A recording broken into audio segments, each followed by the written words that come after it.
ఇద్దరు జుట్టు పట్టుకొని మరీ కొట్టుకొని అలసిపోయి మనమిద్దరం ఇలా కొట్టుకోవడం అసలు మంచిది కాదు అని మనోహరి అంటే, నేను అదే చెప్తున్నాను నువ్వు వినడం లేదు మనోహరి అని అలసిపోయి కూర్చునిపోతారు. ఇక పిల్లలు చాలా సంతోషపడుతూ పక్కకొచ్చి హైఫై ఇచ్చుకుంటూ ఉంటారు. నువ్విచ్చిన ప్లాన్ వల్ల మనోహరి అంటే ఆ చెంబాకి ఇద్దరికీ బాగా బుద్ధి చెప్పాము అని అనుకుంటూ ఉంటే, ఇది సరిపోదు మా అమ్మ ఆ మనోహరి ఆంటీకి ఇంకా బాగా బుద్ధి చెప్తుంది అని బుజ్జమ్మ చెప్తూ ఉంటుంది. తర్వాత అమర్ గదిలో కూర్చొని ఆలోచిస్తూ ఉంటాడు. అప్పుడే చెంబ, మనోహరి ఇద్దరు కూడా స్టోర్ రూమ్ లోకి బ్యాగ్ పట్టుకొస్తూ ఉంటారు. ఏంటి మనోహరి, ఇందాక నేను నిన్ను కొట్టాను, నీతో గొడవ పడ్డానని నన్ను శాశ్వతంగా ఈ స్టోర్ రూమ్ లో బంధించేస్తావా ఏంటి, ఎందుకు తీసుకొచ్చావు అని చెంబ అంటే, లేదు చెంబ, నేను ఒక పని మీదే ఇక్కడికి తీసుకొచ్చాను. ఇప్పుడు పొద్దున చెప్పింది మనం అమర్ విన్నాడు కదా, అదంతా నిజమా కాదా అని ఆలోచించడం మొదలు పెడతాడు అని మనోహరి చెప్తూ ఉంటే, అసలు మనోహరి యాదమ్మ చెప్పింది నిజమేనా? నేను మనోహరి ప్రేమించుకున్నామా, పెళ్లి కూడా చేసుకోవాలనుకుంటున్నామా? నిజంగా ఆ పిల్లలు అనాథ శరణాలయం నుండి నేను తెచ్చుకున్నానా?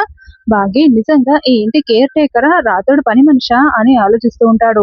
అలా అమర్ ఆలోచిస్తూ ఉంటాడు. గతంకి సంబంధించిన ఏవైనా ఆధారాలు దొరుకుతాయేమో అని మొత్తం వెతకడం మొదలు పెడతాడు అని మనోహరి చెప్తూ ఉంటే, ఇదంతా నిజమైతే అందుకు సంబంధించిన ఏవైనా ఆధారాలు కనపడాలి కదా అని కబోర్డ్స్ మొత్తం వెతుకుతూ ఉంటారు. అలాగైతే బాకీతో పిల్లలతో కలిసి దిగిన ఫోటోలు చాలా ఉంటాయి కదా, వాటిని చూస్తే అమర్ షాక్ అవుతాడు కదా, అప్పుడు గతం తెలిసిపోతుంది కదా అని అదమ్మ అంటే, అవును చాలా షాక్ అవుతాడు, కానీ అక్కడ ఏమీ ఉండవు. నేను వాటికి సంబంధించిన ఫోటోలు ఆధారాలు ఒక్కటి కూడా లేకుండా ఉదయమే ఇవిగో ఈ బ్యాగ్ లో పెట్టుకొని ఇక్కడికి తీసుకొచ్చేసాను అని మనోహరి చెప్తుంది. అయితే బాగి గతం గుర్తుకు చేస్తుంది కదా అని చెంబ అంటే, ఆ ధైర్యం అస్సలు చేయదు. ఎందుకంటే అమర్ మళ్ళీ ప్రాణాలు కోల్పోతాడు, చాలా స్ట్రెస్ ఫీల్ అవుతాడు అని ఆ ప్రయత్నం చేయదు. నేను భాగ్యని పిల్లల్ని చీకట్లోకి పంపించేస్తాను, గెంటేస్తాను, అమర్ నా వాడైపోతాడు అని మనోహరి చెప్తుంది.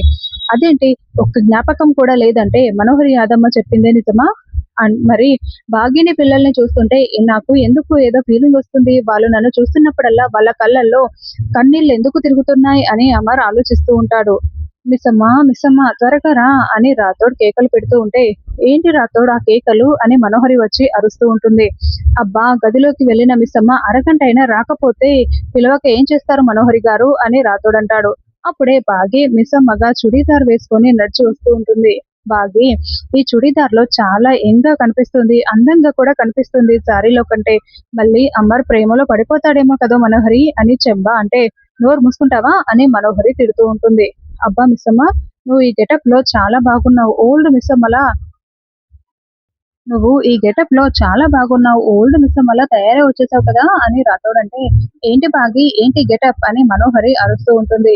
నువ్వే కదా నేను కేర్ టేకర్ అని చెప్పావు, మరి అందుకే మనోహరి ఇలా వచ్చాను అని బాగి అంటుంది. అందుకని ఓల్డ్ గెటప్ ఎవరు వేసుకోమని చెప్పారు నిన్ను అని మనోహరి అరుస్తూ ఉంటుంది. నువ్వు కేర్ టేకర్ అని చెప్పినప్పుడు తప్పదు కదా మనోహరి, నువ్వు చెప్పిన మాట నేను వినాలి కదా అని బాగి నవ్వుతూ చెప్తూ ఉంటుంది.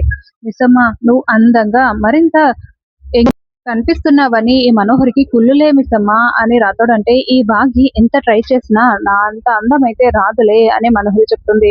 ఏమో, మేము ఈ గెటప్ తో సార్కి పాత విషయాలు గుర్తుకు చేస్తామేమో అని వస్తాయేమో అని బాగి అంటుంది. నువ్వు ఎన్ని ట్రై చేసినా అన్ని వేస్టే, అమర్కి ఏమీ గుర్తుకు రాదు అని మనోహరి అంటే, మా ప్రయత్నాలు ఏవో మేము చేసుకుంటాంలే మనోహరి అని రాథోడ్ అంటాడు. అప్పుడే అమర్ కిందకి వస్తూ ఉంటాడు. అదిగో అమర్ వస్తున్నాడు, అందరూ సైలెంట్ గా ఉండండి అని మనోహరి అంటూ ఉంటుంది. ఇక అమర్ మెట్లు దిగుతూనే బాగిని చూస్తూ వస్తూ ఉంటే బాగి మరింత ప్రేమగా అమర్ వైపు చూస్తూ ఉంటుంది.